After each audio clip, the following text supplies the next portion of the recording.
नमस्कार, स्वागत है आपका वीके न्यूज़ एमपी में। मैं हूं आपके साथ प्रवीण चौहान। बीबीसी डॉक्यूमेंट्री विवाद याद तो होगा आपको, जाहिर सी बात है, कौन भूल सकता है। अक्सर भारत के खिलाफ प्रोपेगेंडा फैलाने वाली बीबीसी का न सिर्फ भारत में विरोध हुआ बल्कि विदेशों में भी इसका जमकर विरोध हुआ। बस कुछ कट्टरपंथी और वामपंथी सोच वाले लोग ही इसका समर्थन कर रहे थे, क्योंकि वे नहीं चाहते थे कि देश में शांति व्यवस्था बनी रहे। शांति व्यवस्था कैसे भंग हो सकती थी, इसका आपने सबूत हैदराबाद और जेएनयू में देखा। बीबीसी अपने आप को शायद भारत की सर्वोच्च अदालत के ऊपर समझता है। ऐसा हम इसलिए कह रहे हैं क्योंकि बीबीसी ने उस मुद्दे को उछाला जिस पर पीएम मोदी को सुप्रीम कोर्ट ने पहले ही क्लीन चिट दे दी थी। लेकिन आपको लगता है कि क्या बीबीसी का विरोध भारत में शांत हो गया है? जी नहीं, अभी तक ये मुद्दा शांत नहीं हुआ है। हाल ही में गुजरात विधानसभा में बीबीसी निंदा प्रस्ताव पारित किया गया था और अब मध्य प्रदेश में भी यह प्रस्ताव पारित किया गया है। आपको याद दिला दें कि हाल ही में गुजरात विधानसभा में डॉक्यूमेंट्री के जरिए प्रधानमंत्री मोदी की छवि को धूलित करने को लेकर बीबीसी के खिलाफ एक प्रस्ताव पारित किया गया था। इसमें केंद्र की बीबीसी पर कठोर कार्रवाई किए जाने की मांग की गई थी। भाजपा विधायक प्रफुल्ल पटेल ने इस प्रस्ताव को पेश किया था। पटेल ने सदन में कहा था कि बीबीसी की India the Modi question documentary Gujarat में 2002 के दौरान हुई घटनाओं को गलत रूप से दर्शाती है।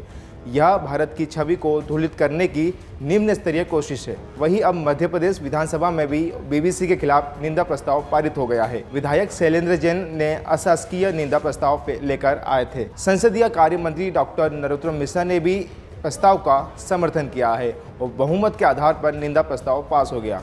प्रदेश के मुख्यमंत्री शिवराज सिंह चौहान ने इसको लेकर कहा है कि देश की प्रतिष्ठा को नुकसान पहुंचाने के लिए, देश में हलचल पैदा करने के लिए बीबीसी ने जो किया है वो उस पर भारत की जांच संस्था पहले ही कार्रवाई कर चुकी है। उन्होंने आगे क्या कहा, आइए सुनवाते हैं। आज प्रधानमंत्री श्रीमान नरेंद्र मोदी जी के नेतृत्व में एक वैभवशाली, गौरवशाली, संपन्न और शक्तिशाली राष्ट्र के रूप में पूरी दुनिया में उभरा है। भारत आज कई मुद्दों पर दुनिया का नेतृत्व कर रहा है और ऐसे में कुछ समूह या कुछ व्यक्ति वैश्विक स्तर पर भारत की जो प्रासंगिकता बढ़ी है उससे व्यथित मालूम होते हैं, उनको तकलीफ है, कष्ट है, और इसलिए भारत की प्रतिष्ठा को नुकसान पहुंचाने के लिए और देश में हलचल पैदा करने के लिए बीबीसी ने जो किया है उस पर भारत की जांच संस्थाओं और न्यायिक अधिकारिता से पहले ही निर्णय हो चुका है। लेकिन बीबीसी ने स्वतंत्र प्रेस, न्यायिक व्यवस्था और प्रजातांत्रिक तरीके से चुनी गई सरकार के वैधता पर ही सवाल खड़े किए हैं। बीबीसी ने स्वयं स्वेच्छा से जज के रूप में खुद को ही नियुक्त कर लिया और स्वयं को जूरी के रूप में प्रस्तुत करने का काम किया है, जो ब्रिटेन की कार्यप्रणाली से भी मेल नहीं खाता। बीबीसी ने इस मामले की सामाजिक राजनीतिक संवेदनशीलता की घोर अनदेखी की है। डॉक्यूमेंट्री ने मुखौटा खोजी पत्रकारिता का लगा रखा है, जबकि वास्तव में यह भारत की संप्रभुता पर गैर जिम्मेदार और गंभीर हमला है और जिसका उद्देश्य भारत के संविधान को कमजोर करना है।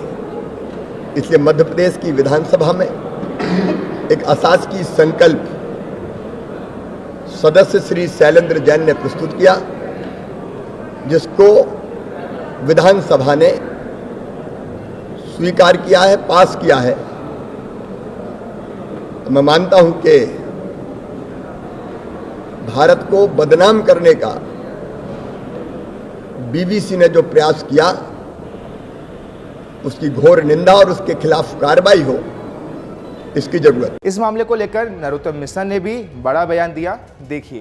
प्रस्ताव का सम्मानित सदस्य शैलेंद्र जैन जी के द्वारा रखा गया, जिसे मध्य प्रदेश की विधानसभा में बहुमत से पारित किया गया है। निंदा की गई है बीबीसी के इस कृत्य की जो उन्होंने भारत के साथ किया है। कांग्रेस पहले ही इस डॉक्यूमेंट्री के समर्थन में थी और आज भी है, क्योंकि मध्य प्रदेश में निंदा प्रस्ताव पारित होने के बाद बीजेपी और कांग्रेस के बीच घमासान शुरू हो गया है। कांग्रेस मीडिया विभाग के अध्यक्ष के मिश्रा ने कहा है कि बीजेपी जिसको चाहे उसको राष्ट्रद्रोही करार दे सकती है, वहीं भाजपा ने इस मामले में कार्रवाई को जरूरी बताया है। वीके न्यूज मध्य प्रदेश छत्तीसगढ़, दिल बोलेगा देश सुनेगा।